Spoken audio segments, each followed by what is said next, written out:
Hello students, कैसे हैं आप सभी। आई होप आप सभी काफ़ी अच्छे होंगे।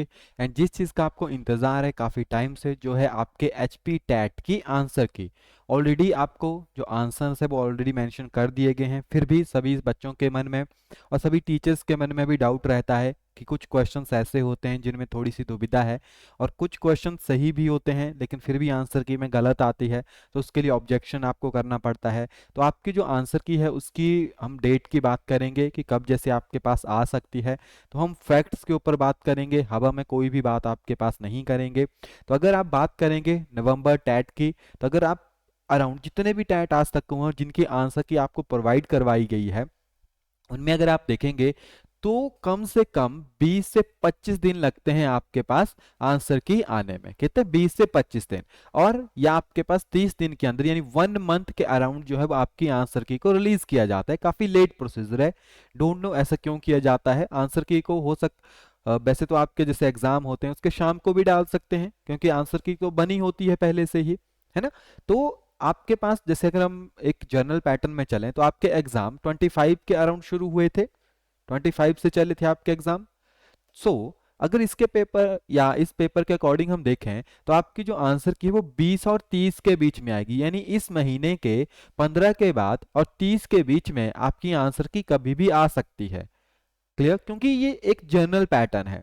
एंड इसके बाद जो आपकी आंसर की आते हैं तो आपको कुछ दिन दिए जाते हैं जिसमें आप ऑब्जेक्शन कर सकते हैं with the help of emails, आपको कहा जाता है। एक ईमेल आपके पास मेंशन की जाती है जिसमें आपको जो भी क्वेश्चंस आपको लगता है कि ये वहां पे गलत मेंशन किए गए हैं, तो उसको पूरी डिटेल में जो है आपको वहां पे सबमिट करना होता है विद प्रूफ। और कोई भी इंटरनेट का प्रूफ नहीं चलता है कि जैसे अगर आप इंटरनेट के ऊपर सर्च करेंगे क्वेश्चन आ रहा है उसका फोटो खींच के भेज देंगे, वो वैलिड नहीं होगा। वैलिड होती है सिर्फ जो आपकी एनसीईआरटी की बुक्स होती है, सिर्फ वो ही। या आपकी कोई बुक्स हैं, देखो, क्योंकि एनसीईआरटी में माना जाता है कि कोई भी पब्लिकेशन इशू नहीं है वहां पे, उसको जो है एकदम सही तरीके से वहां पे पब्लिश किया जाता है, इसीलिए उनको वहां पे ज्यादा प्रेफरेंस दी जाती है। चाहे किसी भी सब्जेक्ट के होगे, चाहे साइकोलॉजी के होगे, जीके के होगे, फिजिक्स, केमिस्ट्री, मैथमेटिक्स, सभी में। मैथ्स में कम पॉसिबिलिटी है, मैथ्स में आप सॉल्व करके भेज सकते हैं, कोई इशू नहीं आएगा। फिजिक्स में भी आप सॉल्व करके उसको सेंड कर सकते हैं। केमिस्ट्री में भी अगर कोई रीजन है तो उसको आप बुक से जो है वहां पर स्क्रीनशॉट या पिक्चर खींच के प्रॉपर क्वेश्चन को मेंशन करके वहां पे सबमिट कर सकते हैं। लेकिन जीके के लिए भी जो एनसीईआरटी होती है आप उनको फॉलो कर सकते हैं, साइकोलॉजी के लिए भी आप एनसीईआरटी को फॉलो कर सकते हैं वहां पे। लेकिन बहुत से क्वेश्चन नहीं मिलेंगे आपको, क्योंकि जैसे कोई न्यू क्वेश्चन क्रिएट हुआ है, अगर टॉपिक में से है तो आप डायरेक्टली उसको कर लेंगे। क्लियर? तो आपके पास अराउंड 1 वीक का टाइम आपको दिया जाता है। फिर उसके बाद भी 10 से 15 दिन के बाद आपका रिजल्ट भी आ जाता है, और रिजल्ट के मॉर्निंग में ही, यानी दोनों चीजें एक साथ आती है। आपके पास जो न्यू आंसर की आती है एंड जो रिजल्ट आता है वो साथ साथ आ जाते हैं, और वहां पे डायरेक्टली मेंशन किया होता है कि अब इसके बाद कोई भी ऑब्जेक्शन आप नहीं कर सकते, ये क्लियरली वहां पे मेंशन किया होता है। तो इसीलिए सभी बच्चे जिनको लगता है कि अच्छा ये क्वेश्चंस हैं और इन क्वेश्चंस में डाउट है, वो सिर्फ उन्हीं को चेक कर रहे होंगे।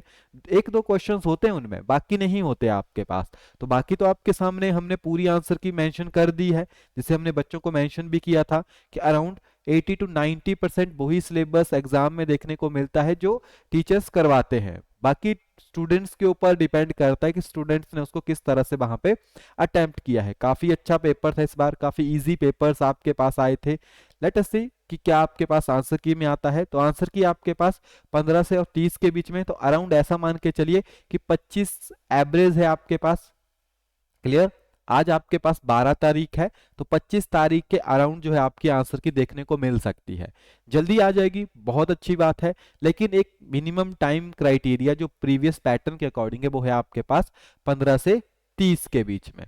क्लियर? तो इसके बीच में बाकी आप अपनी तैयारी करते रहें। जिनको लगता है कि उनका नहीं होगा वो अपनी तैयारी को कंटिन्यू रखें, जिनको लग जाएगा कि उनका हो जाएगा वो अपनी टीजीटी की तैयारी को शुरू कीजिए। क्लियर? Okay, thank you.